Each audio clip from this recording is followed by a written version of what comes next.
Hello, you're welcome to another edition of the Voters Diary. My name is Vivian Kai Lokko. Thank you so much for joining us again for us to go through some of the issues that are popping up in the lead to the election 2020. Today we're looking at the NDC manifesto, but today we're zooming into the education sector and the things they've promised. Over 8 pages of a lot of promises, a lot of revival, a lot of restorations, among others. We'll look at that, and also later in the program, we'll look at how they intend to implement all these things they're promising Ghanaians. Stay with us. We'll be right back.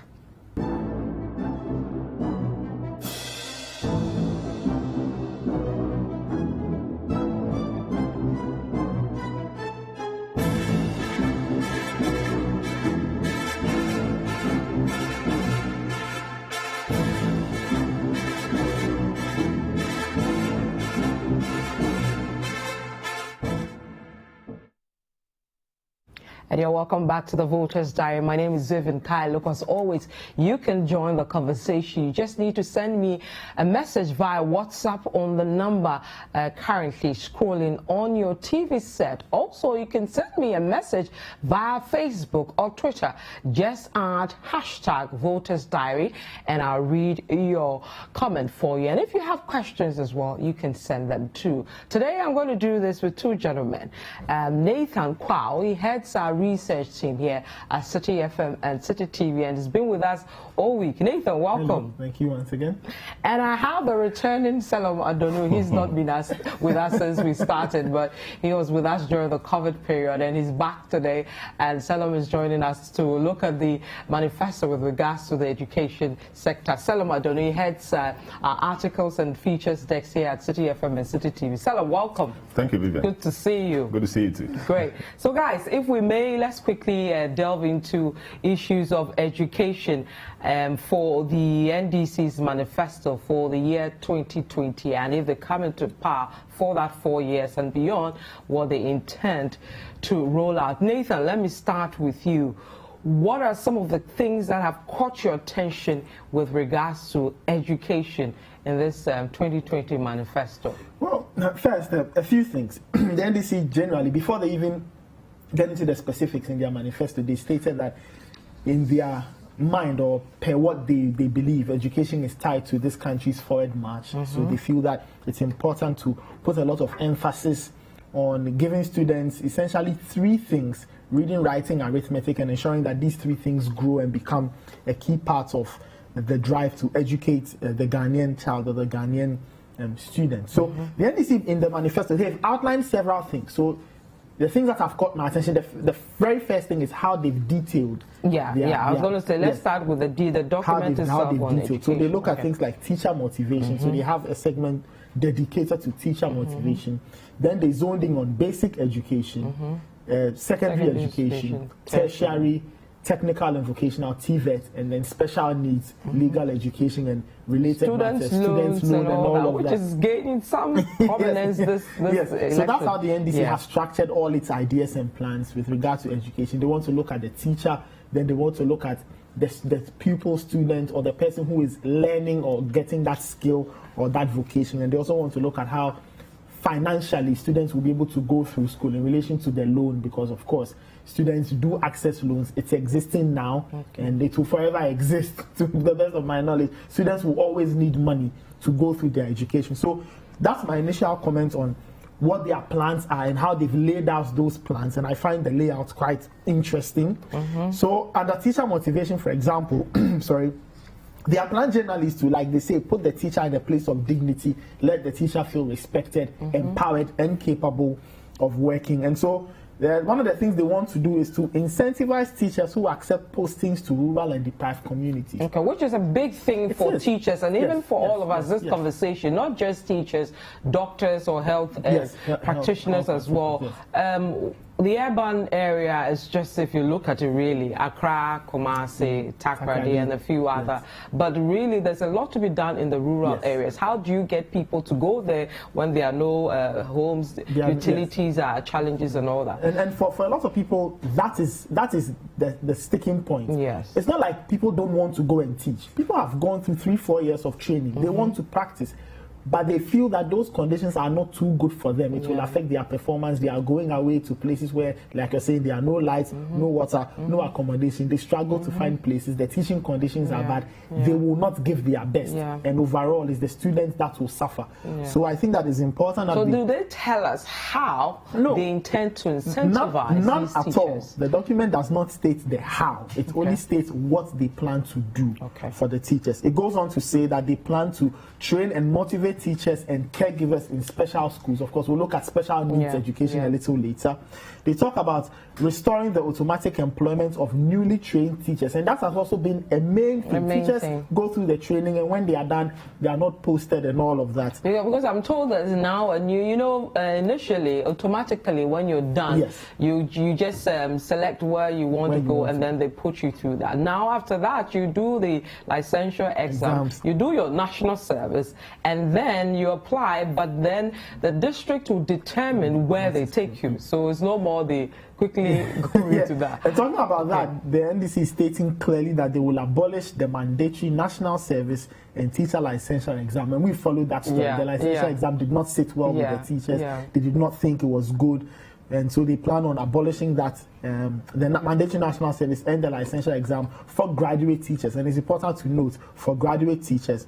Another thing that I found really fascinating, two things. One, providing teachers with free tablets to facilitate teaching and learning. Of course, that feeds into a promise later down the line where they say they'll provide free Wi-Fi. If you go through the MPP's manifesto, they also state that they'll be providing Wi-Fi, but they want to do so at the tertiary, the public tertiary schools, and then the so every teacher at the public tertiary, and then is it secondary area? Yes, so this it states here, it only says provide teachers. It doesn't actually give details as so teachers, all of them are going to get a tab.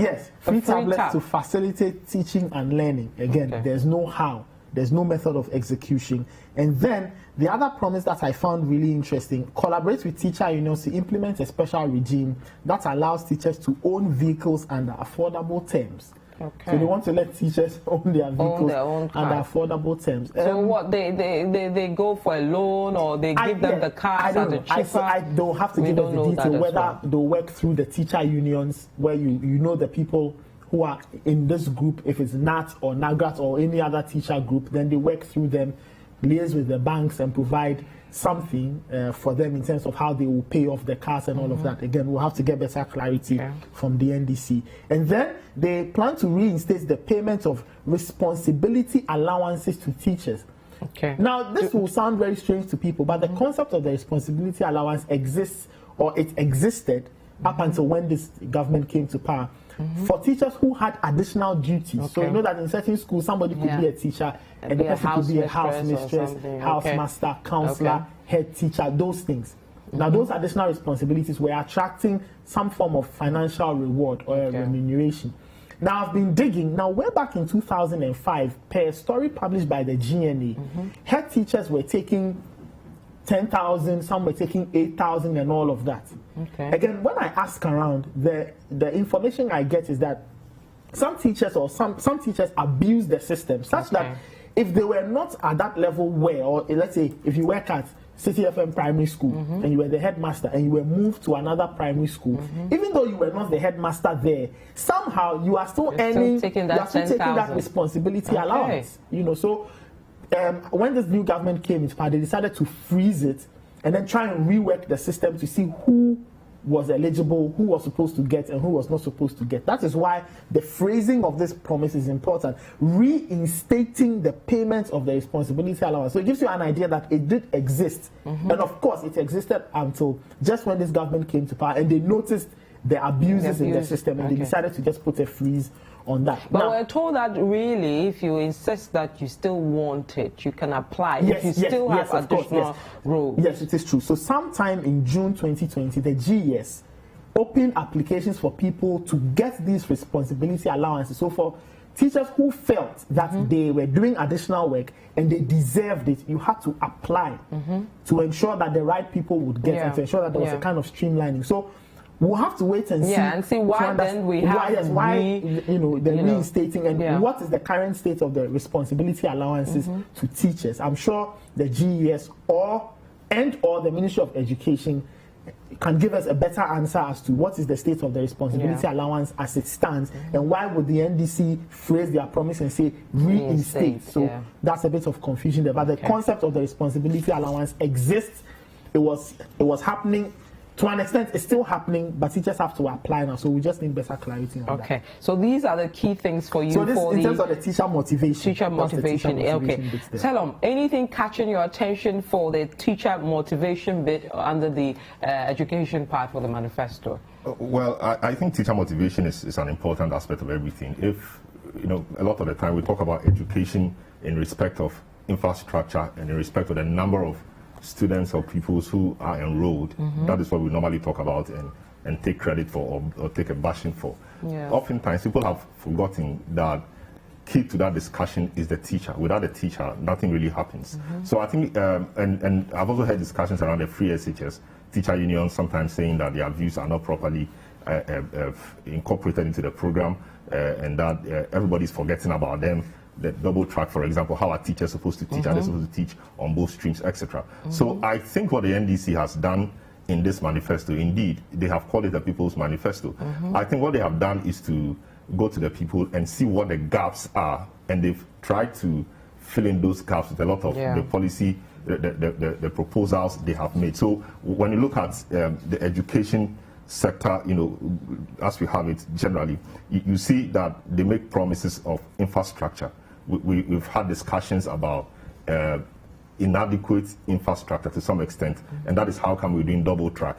We've also had discussions that we understand Professor Mills tried to eradicate schools under trees. We hear that some of these things, or schools under trees, are beginning to re-emerge. It's a question of infrastructure. So certainly there are gaps in the system like that. So they make infrastructure one of the key pillars of their manifesto when it comes to education. Primary school attendance. The Millennium Development Goal 2 was to increase primary school attendance. And the UN a couple of years ago said Ghana was on track to achieving that. I don't know what the record is right now, but the UN, UNDP specifically, attributed this success of Ghana, almost meeting this to a number of factors. So it has said that the policy initiatives that helped Ghana achieve this include the fact that there's been a rehabilitation of school infrastructure. So infrastructure is always key. There's been a strengthening of capitation grant, which is also another policy introduced by Akufo, and which is very key. Expansion of coverage of school feeding program. All right, so the school feeding program is very key in dealing with primary school attendance.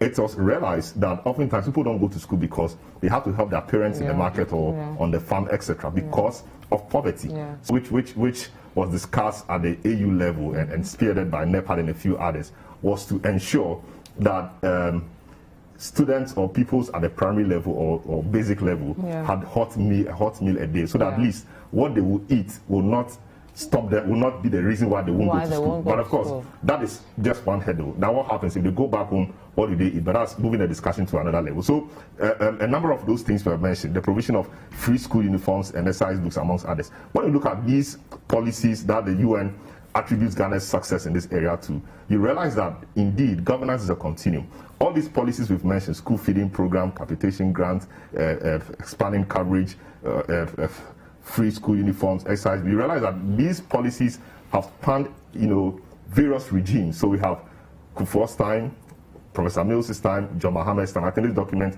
I'm referring to, was authored before Akufo-Addo came to office. So you realize that indeed education is a continuum, and every government has tried to make a contribution to education. That is why I'm not a fan of people who say that government A or government B did not do anything in this area. I think it's not a realistic thing to say. The other gap that I think they're trying to bridge is the issue about poor ratings. We hear that the Human Capital Development Report of 2018 or 2019, etc., placed Ghana poorly.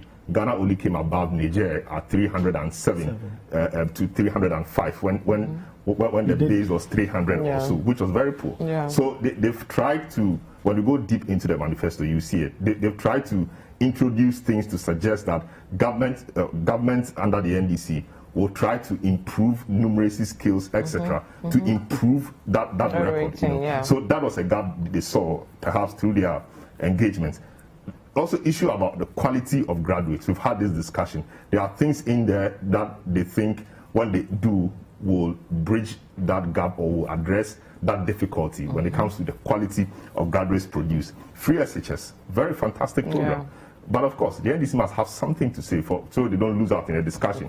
Now, they go to the people, they say, and the difficulty with that program, very laudable, though, is the issue about double track. Yeah. Now they come to say that we will abolish double track, and they quickly tie that in with their record of infrastructure, the E-block, etc. That had it not been for the E-block to even constructed, the double track as we have it now would have struggled. You know, leveraging on that record to make a case that indeed we are the guys to do this, so let us come and do it. So the difficulty of the double track and the gap the free SHS leaves, they have quickly capitalized on that.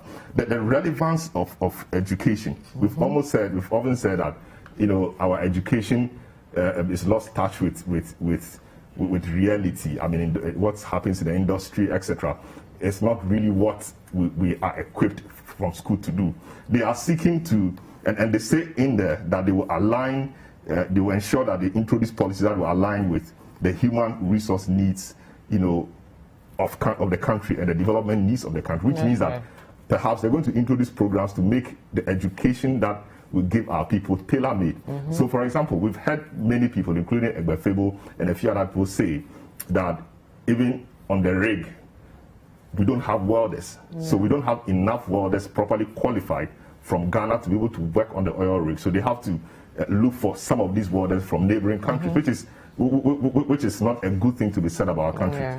So our polytechnics, etc., what have they been doing? So my view is that they have tried to look at this. So trying to look at all the loopholes and challenges, all that, exactly the case. So deal with it. What I think they did by the People's Manifesto was a consultative process, a market research of a kind, to see what the problems are and what people are saying. But we delve into, you see, the issue about legal education. You know, we've had legal law students complain everywhere, and now they come in with a solution that the students have been crying for. Whether that is doable or attainable or not, exactly, that's my question. I mean, when you look at the document on education, I mean, if it's done, this is going to be so good. But is it a doable one? Is it a realistic one to cut? Because I mean, from all the way from teacher motivation all the way to the end, legal education and all that. I think it's a great question. The how. The how, and sometimes or most often when you take documents like these, the manifestos, not a lot of hows are explained. There's a lot of we will do, we're going to do, but the hows are not there. The party would have to come back and tell us. But there are some of the things you can look at and make an educational guess. For example, now the NDC says it wants to expand or it wants to go back and complete the e-blocks, for example. Those are things they started. The current government has also highlighted a number of e-blocks that are currently under construction. So when you come in, you have got to find the money and get those things going. Again, let's not forget that a good part of what the NDC wants to do in terms of infrastructure is tied to their big push. So now, favorite part, the big push. The big push. So it means that the success or otherwise of a lot of these things in the manifesto will hang primarily on getting that $10 billion funding for the big push, and then they can roll out. Now, failure to make that kind of money will mean failure to execute greatly a lot of the things stated in that document. So it is a huge problem, and I think Imani is asking a very salient question, the funding. Because a lot of these big ticket things are money. Whether it's supplying free sanitary towels to girls in school, whether it is building schools close to markets for mothers to send their children whilst they can sell freely, all of those things are money. And even if you are upgrading or renovating or bringing into existence new projects, it's all money. And I think we need better answers on how those things will be done, how the funding will be sourced. And even paying fees. There's one I saw on the tertiary education. Paying 50% of fees of students in tertiary institutions for 2020 to 2021. Half of their fees across the board. Very interesting promise they made. My view about this is that everybody is scrambling for the free SHS harvest, I call it. Now we have free SHS graduates who will be waiting to go to the university, all things being equal, by before the end of the year. I don't know when the academic year will start in 2020, 21 January. But for a parent who did not have money to see the child through the SS, free SHS solved that problem. So once that child is completed, the next hurdle now becomes, how do I fund my child's education to the university level? Now, nobody has made a free university education promise. So now I'm done with the free SHS. Thank God, thank government, free SHS is done. The next hurdle now is how to fund the university education. So whoever promises better, or whoever brings to me a better promise about funding university education is the one I'll go for. So MPP has said a number of things. They've talked about the student loan trust, no guarantor system. NDC also has that. I don't know how can the two of them have the same thing. They've talked about so many other things which are very similar. MPP has said that they will do whatever it will take for students to, admitted students to go to school. Nobody should remain home because of money. So they will ensure that the loan comes on time, etc. And this is saying that, wait a minute, the loan, yes, we will work so hard, or we will change the system. They call it a SLTF plus. SLTF, Student Loan Trust Fund plus. The plus then means that you on admission, you can get your loan, so that you can use that to pay.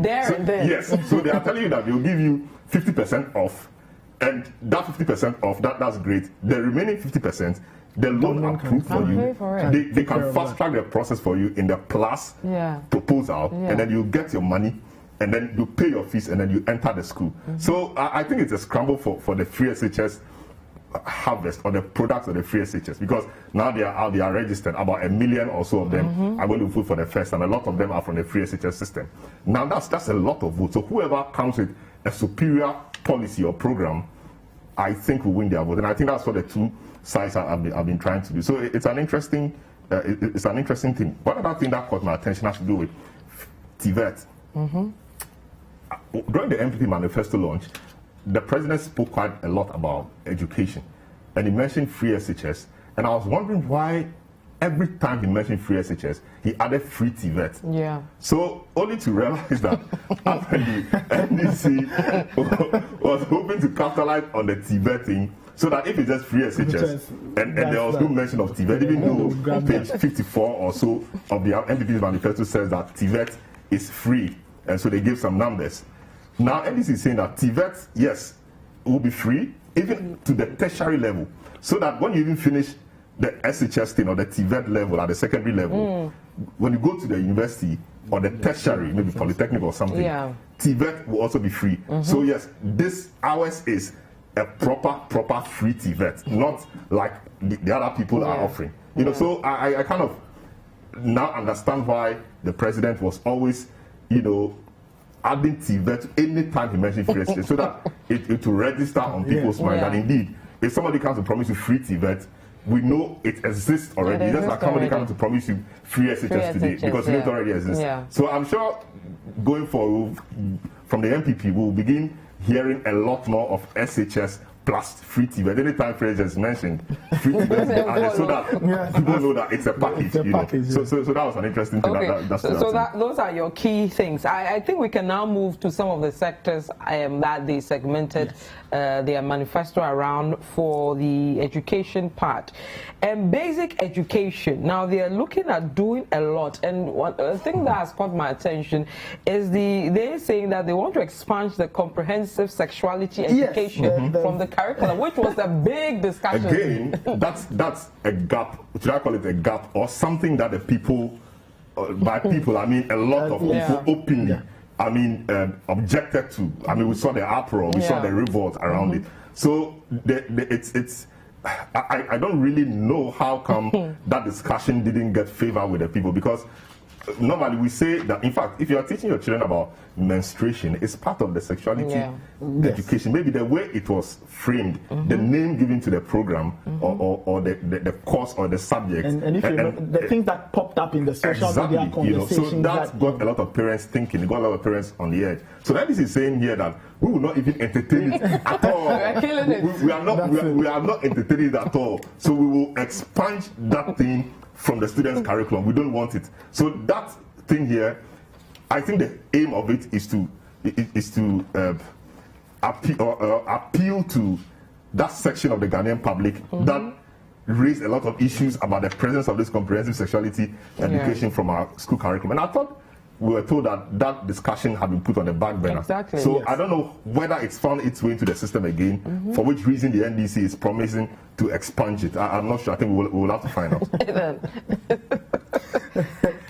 Yeah, there were other things stated as well. But of course, I mean, just to follow off from what Selom said, I think that the NDC just read the reactions of people when it came up first. And then is realizing that, you know what, even if government says it's on the back burner, government hasn't stated that it is avoiding it altogether. It could come up. So we come up another time when we all go to sleep. So let's kill it. Tell them we're killing it. You will not even tolerate it at all. You will not even tolerate it at all. So they have that. And then they also say that they are going to restore Arabic studies, which have been taken out of the new curriculum by the MPP, and proceed to recruit Arabic teachers and then lifting the current ban.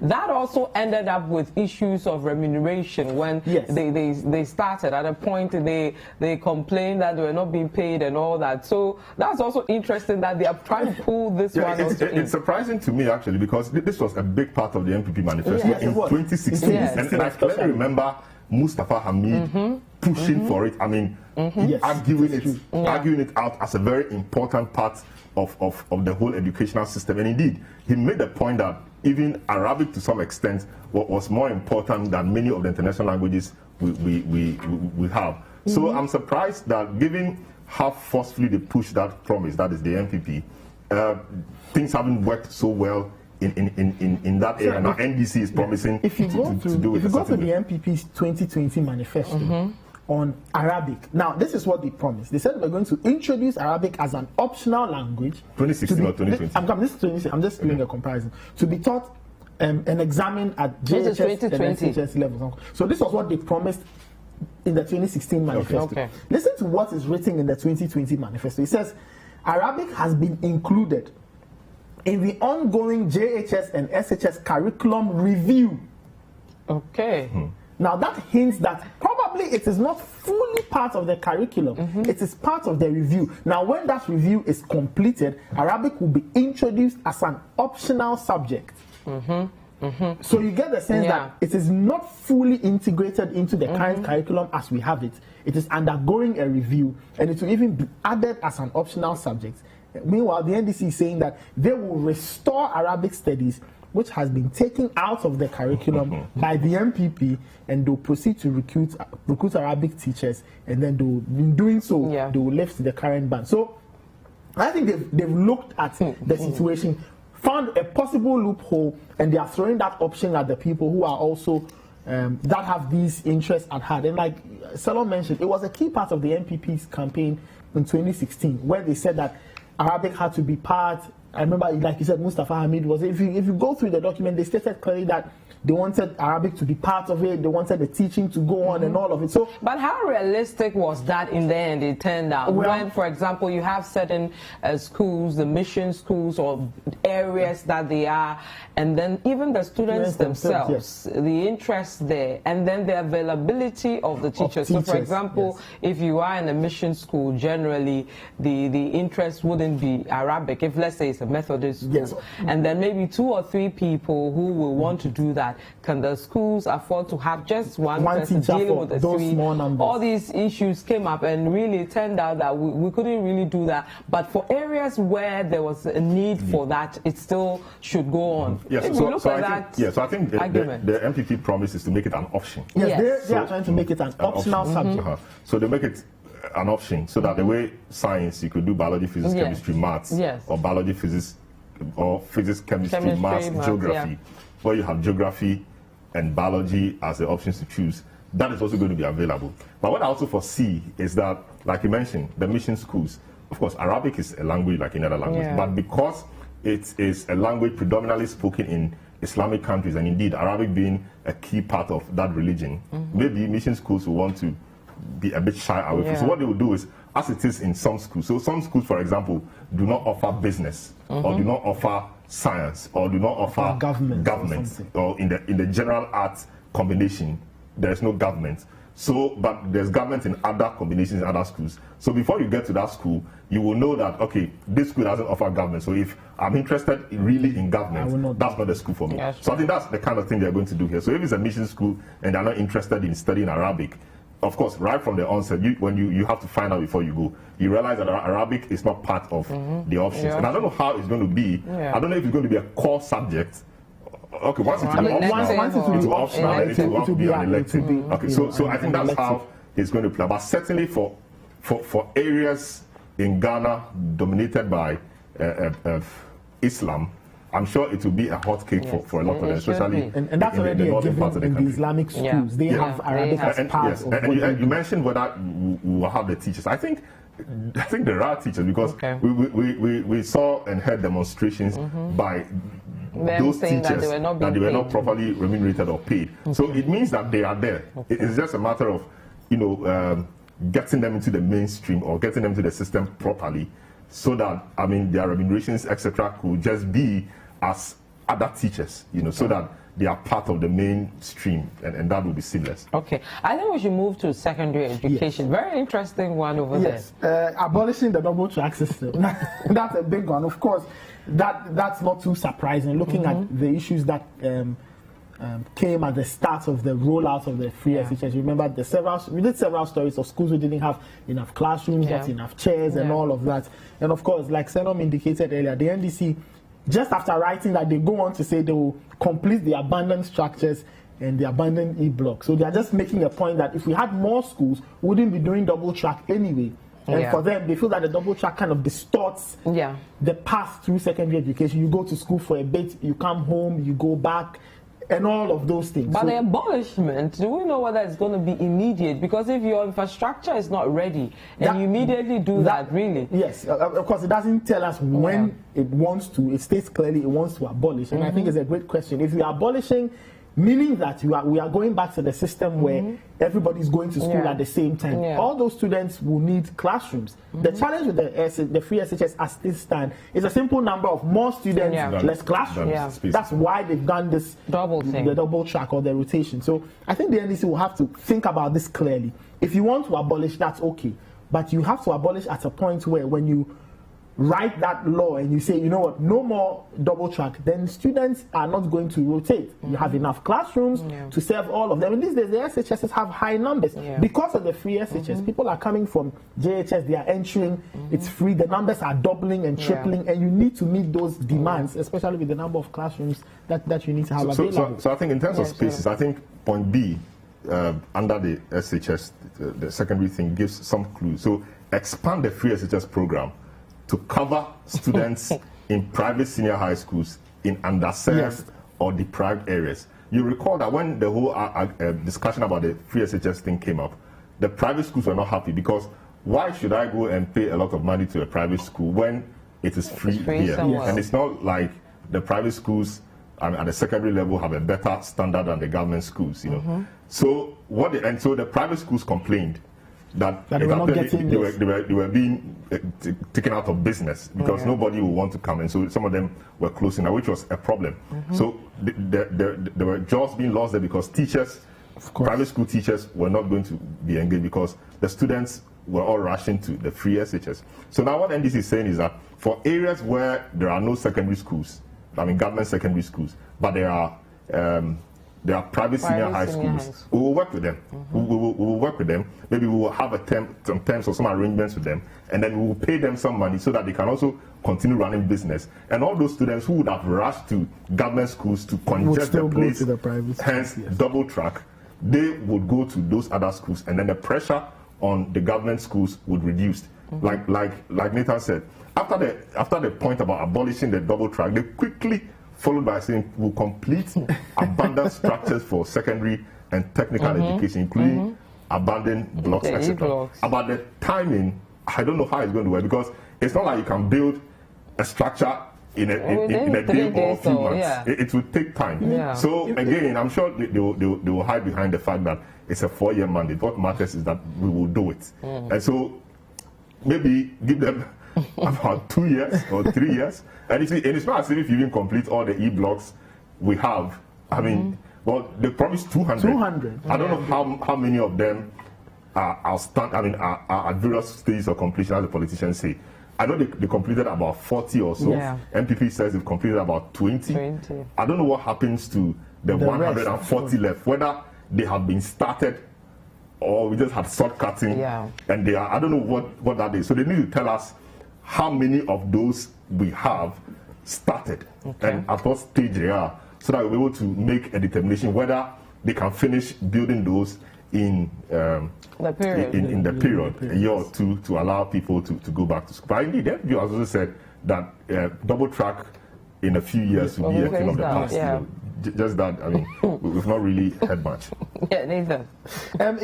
Some of the other promises they've stated here are quite similar to some of the things the MPP said. They will promote the use of IT and provide free Wi-Fi in schools to enhance the performance of students. They also said they will set up schools in disadvantaged, overpopulated and underserved areas, including Zongos and other deprived community. If that sounds familiar, it is because the MPP in their 2020 manifesto also has something very similar. They say that in all the 16 regions, they will build one model SHS in the Zongos. So we should have about 16 or so. That's per the MPP's document. So that's what the NDC have on their hands. They say they want to build schools in areas like the Zongos, the disadvantaged areas, overpopulated areas, and underserved areas to augment what it is they want to do in terms of senior high school. And they also want to commence the construction of at least one senior high school in districts which don't have. So in districts in which there are no senior high schools, they have plans of building those. You factor that into the recommencement or the abandoned e-blocks that have not been done and they want to continue. That's a lot of construction they want to do. A whole lot. What is the timeline?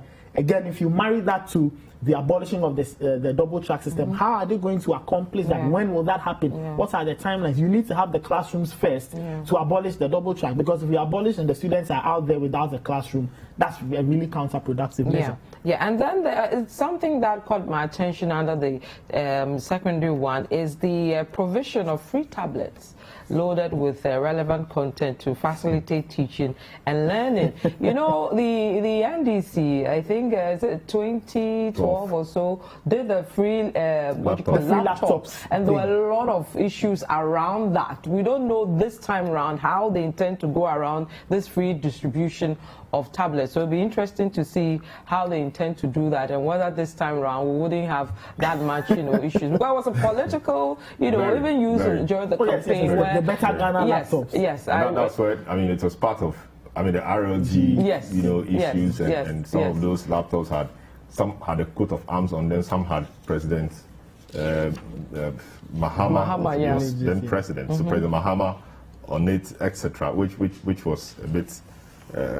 Because that's state facility going to the people. So the question arose why it was necessary to put somebody's picture on it when that person was also running for an election, and so it was an attempt to buy votes, etc. But we saw how that ended in the RLG GIDA matters. So that was it. Another thing which is quite a governance issue, but which is found its way into the secondary school arena, is the issue of restoring free expression. Yes.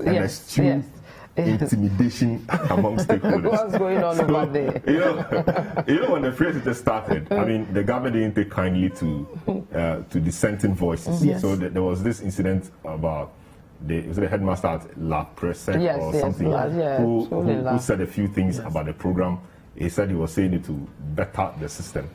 And the system didn't take kindly to it at all. And I think he was suspended or withdrawn. And there were headmasters who also appealed openly for support in terms of furniture and all of that. And all those were sanctioned in a certain way. So, I mean, the talk is that it appears that these forms of sanctions, emasculated or cowed the teachers and those stakeholders to the extent that even if they saw something wrong with the system or they thought they could make a certain contribution to improve the system, they were afraid to do so. And that was not helpful to the development of the schools. So that appears to be a big issue for them. So they say that they will restore free expression and eschew intimidation among stakeholders. And that's quite interesting. And this morning, Kojo made an interesting point on the CBS about the computerized school selection and placement system. Yes. And I thought it's a very solid point. How, something supposed to take the stress out of the system, it's now become a financial burden on students and teachers. To the extent that, you register for school, now the exam you've written, the result is released. Now you have to buy a card before you are able to access that result. And I thought it was an important point he raised. NDC just said, address challenges with computerized school placement and selection system. Given that this is an election year, I don't know when, of course, BEC starts next week, Monday.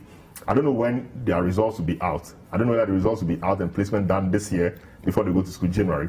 But given the I don't want to call it chaotic situation we saw at Independence Square and other places in respect of school placement, if we are to see similar things and how they were reported, the pictures we saw in an election year, I think that would be quite difficult. So I'm sure the powers that be and the people who run the computerized school selection and placement system will want to work so hard that this year we'll have a seamless placement of students, so that we don't have that situation where what's the name of that about our small little friend at this school? Elvis.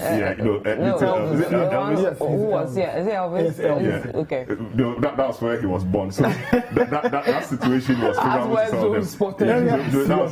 it's time of discovery. So we don't have such incidents and situations happening. I think it's a very important point to me, because by that time I'm sure we'd have been very close to the election. That is, if that will not happen in January. So I think that is also another key thing that let me take a few messages and we move to the technical and vocational education training. We still have the special needs, and then of course the tertiary, and then the legal education. But Dwayne in London says NPP and NDC are the same, one father, different mothers. Okay. Hashtag the voters diary. This is Kwabena from Koforidua. He says it's true we need support with the education system, but we just can't leave everything on the government. Remember, nothing is free, and making tertiary education free will cause some guardians to neglect savings for the awards education for real. We also need to learn to plan and stop the dependency on government, you see. Okay, this one says, Aiko Gratio, calculate the amounts we spend on one minister, ministry and government appointees, and when you reduce that, you understand where the NDC is coming from. I think this is a reaction to how they intend to fund it. So he's saying if we reduce the number of government officials, in the manifesto, the NDC states that they will reduce government size. Yes. Well, what does that mean? NDC has how many ministers? 180. If you reduce it by 170, that's a reduction. But that's almost negligible. So we actually need some clarity, like what the independent candidate Kofi Kwanzaa said that he will just run with 10 ministries and 20 ministers, including deputy ministers. We will need such specifics so that we will to hold them to it. Okay, so to say you reduce, yes, it sounds good, but I think it's not. Or you take just 5 or 3. Yeah, it's not.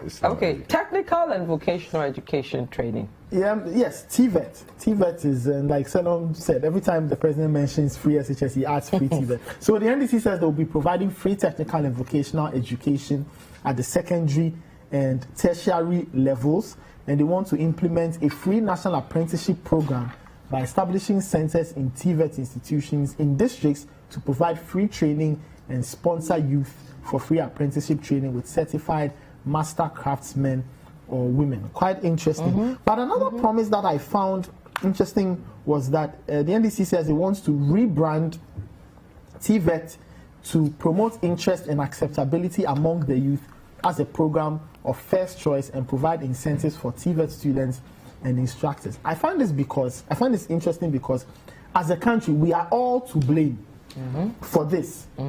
Now our mindset towards education is so skewed towards the grammar education. Meanwhile, for a country to develop, you need people to get skills or things that they can do with their hands. That is why I found it really fascinating that when we upgraded polytechnics to technical universities, all of a sudden they all started to toe the line of doing grammar kind of courses, which I found really interesting and quite appalling. So for the NDC to say this, well, that's what they want to do, but I blame all of us. Even look at how we relate to the technical courses in the secondary school, how we relegate people who read just the visual arts, for example, and technical. Even schools don't even want to do technical education anymore. The workshops are being shut down. They don't care about those students. There's little attention there. All of it is on the reading subjects and the science-based subjects. But how can we develop if students are not getting skills? How can we develop if people are not learning how to read, count, and measure? I always say that the greatest test of literacy is reading, counting, measuring. These three things. Meanwhile, many years down the line, when we want people to build for us, or construct doors for us, or do things for us, we expect the carpenters to be skilled. Meanwhile, we haven't even provided them a proper way of learning their craft. And we import people to come and lay bricks, lay tiles, build doors. So I just hope that this will be a turning point on how we even view technical and vocational education. It's not something that is left to those students who are not bright. Those students who are reading technical and vocational are as bright as any other student. They are just gifted in that way, and we need to support them as well. Okay, so guys, let's go to the phone lines. I want to speak to the Honorable Okudzeto Ablakwa. He's one of the spokespersons for issues on education for the 2020 Manifesto. A lot going on there. We'll see if he can answer some of the questions around some of the issues we are raising. Honorable Okudzeto Ablakwa, if you can hear me, welcome to the Voters' Diary. Thank you very much, Vivian. I can hear you loud and clear. Okay, great. So if you look at the about 8 pages on education, for example, a lot of words around review, restore, bring back this, bring back that. If you look at that, a whole chunk of that, a lot of funding going on there. How much are we looking at in terms of all that you've put together for a starting point? How much are you going to invest in the education system with what you've put together for your manifesto? Well, thank you very much for this opportunity, and good afternoon to all your viewers. So this is a specific question about costing. Now, when you dealing with matters to do with education, you have to bear in mind that there are so many factors. For example, you are looking at increasing enrollment with some of these interventions that we are putting forward. So you cannot at this point have a specific figure. For example, if you look at the promise to absorb 50% fees for those who will gain admission to tertiary institutions for the 2020-2021 academic year. Our consultation so far with the National Council for Tertiary Education, our sources there tell us that even the NCT does not have the enrollment numbers now for the 2020-2022 academic year. They are still compiling, universities, colleges of education are still admitting they are not done. So, but you should have a rough idea in terms of the... It cannot be credible. No, but what I can assure you is that we have financial models that we are working with. Our finance team, there's a finance team that has these all of these items, not only in education, but the commitments and the pledges that have been made in all sectors are being projected in terms of a model that will give our flag bearer an idea. You know, for infrastructure, we know we want to spend $10 billion, but out of infrastructure, you are looking at, for example, the human development sectors of education, health, social justice, the gender issues, all of those things. There are financial models being worked on. So I can't give you an No, we're interested in the costing part, because over the years we've had political parties promise we'll do A, B, C, D. They come into power, then they say there are issues of funding, and these projects don't get done. I want to go back on the 50% you intend to cut out for people in the tertiary education system, paying 50% of their fees for 2020 and 2021. You're saying that the numbers, you're not sure about the numbers because the NTC itself doesn't have the numbers. But to make such a promise, you should have a general idea of how much you intend to spend paying fees of people in tertiary institutions across board for a year because of the coronavirus pandemic. We certainly have a general idea. That's what I told you, that there are financial. And what is that figure? What figure are you looking at? You would need to have the exact enrollment numbers. At this point, we don't have the enrollment numbers. But look, I mean, the NDC has done it before. Remember when we, in our 2012 manifesto, we pledged to provide laptop computers to tertiary students. We did it. About 60,000 of these laptops were handed out to students. When we pledged to provide free sandals, we did it. When we pledged to provide free uniforms to basic school pupils, we did it. I mean, at the time, we had not provided a specific amount in our manifesto, but we were able to do it. It's all about priority. Once you have your prioritization right, and there is a political will, and you know that you do not want to, as it were, impeach your credibility. You want the good people of this country who have reposed confidence in you, the social contract you have signed with them by they voting for you. You want to keep that. Okay. You will be able to have it through. So I want to assure you that a lot of what we are doing is also about even making savings. And you will notice that we are going to be, as it were, cutting down in some aspects. For example, if you look at the cost on implementing free SHS, once we are saying that we will bring in the private senior high schools, when you bring in the private senior high schools, you are going to make savings because you don't have to then build all the number of schools, create the access through the public space. So you are going to make savings because the private schools are going to come in because you are extending the beneficiaries to private schools. But that is looking at places that are underserved and deprived areas. I hope you understand the point. No, hang on. That part, if you can allow me to put across my question. Great. I'm saying that the issue about the private schools, you're looking at areas that are, the rural areas from your manifesto, deprived areas, underserved areas. If you look at areas where you have a lot of secondary schools, for example, the central region, Greater Accra, the Ashanti region and all that, I'm not sure those areas, the city part, you are going to do the private system, take control of the private system. And then you are saying that you intend to abolish the double track. Now, if you're abolishing the double track, within what period are you hoping to abolish the double track? And when you do that, what happens to those who do not have the infrastructure for them to go to school during that period? So we need to know exactly when you're going to do that abolishment, and if so, within which period are you putting up these blocks, and then the private schools that are in the cities where you don't intend to deal with, but you're dealing with people in the rural areas. What happens to schools in that are located in cities? Good. So let me throw more light on what we mean by deprived and underserved. We chose our words carefully.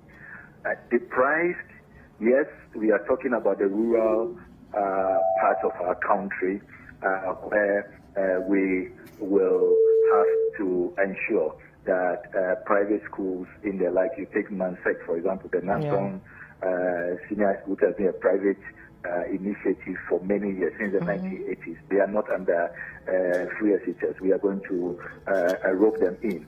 But when we say underserved, it has nothing to do with rural or village schools. You can be referring to a place like East Legon as underserved.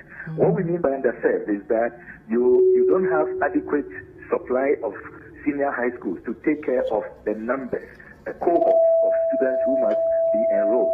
So take, for example, Domi Kwabenya. When we commissioned the Domi Kwabenya Community Day School, the day of commissioning, the school was full. The Domi Kwabenya was full to the brim. Indeed, applications that came later that week could not be admitted because the school was full. So that is an underserved community. And yet it is in urban Ghana. And Domi Kwabenya is one of your very developed communities. So that's what we mean by underserved. You take secondary schools like Achimota, Presec, you can go to the central region, in Francipil, Madisa, they'll tell you that in terms of the population, what the numbers the school was built for, they have all exceeded that. And it is affecting, even discipline, quality, the ability to supervise the students and all of that. So there are all of those catchment areas which fall under the underserved category. And we are saying that it's important to bring in the private schools so that you can, look, we all pay taxes. If we pay the same taxes, but I take my child to a private school, then I cannot benefit from some of these social interventions. But you take your child to public schools and then you can benefit. Where is the equity in that? It's not really the best. And that is why we are saying that we will bring them in. We've engaged with CHOPS, the Conference of Heads of Public Secondary Schools, and they are excited about this particular intervention. Now, on the duration, how do we want to eliminate the double track system? How do we want to abolish that? Look, double track, let's face it, we all fought the shift system at the public basic level. And to the credit of President Mahama and Professor Nana J. Pokwadino as Minister for Education, shift system was abolished. We were able to build more schools. The Millennium Schools helped for us to get adequate spaces, create access, and end the shift system. We cannot reinvite the shift system, this time under a different guise called double track. It doesn't help. Students are home for 3 months, they are not learning, it's leading to truancy, and nobody likes it. The teachers talk to them, the students themselves, parents don't like it. So what we are saying is that just as we did in 2010, if you recall, under Professor Mills, when the President Kufuor had extended the SHS duration from 3 years to 4 years. So that meant that final years we should have graduated, left school for the first years to get space. There was no space because they have to stay for their 4th year. What Professor Mills did was an emergency construction of classroom blocks, dormitories that allowed for the first years to also get space as the final years move into the 4th year. We are Unfortunately, we have to let you go. Our time is up, but we are not done on the discussion with education. So hopefully tomorrow we'll continue that conversation and bring you in again. Thank you very much. And make sure they are completed. No, I'm not sure you can hear me, but thank you very much, the Honorable Okujeto Ablakwa. Tomorrow, we'll raise you again on the line to answer some other questions related to the education system. Our time is up, so we have to let you go and also leave here. But thank you so much for joining us. So that's the Honorable Samuel Okujeto Ablakwa. Guys, our time is up, so we have to wrap up quickly. Just a few seconds under 20 for both of you. Tomorrow, we'll continue the conversation on education. We've just done till secondary level. Yeah, I'm sure. So we'll continue tomorrow. So you were asking him about abolishing the double track. Yes. I'm sure hopefully when we get him back on the line, we'll get further clarity as to how that will happen at the same time as classroom blocks need to be built to carry the excess numbers or the extra numbers that will come in due to the free SHS policy. Okay. So thank you very much, gentlemen. Nathan Kwao heads our research team here, Citi FM and Citi TV, and Salama Danu heads our articles and features decks also here at Citi FM and Citi TV. My name is Vivian Kai Lokko. Thank you so much for your messages and watching. We'll be back again tomorrow. Goodbye.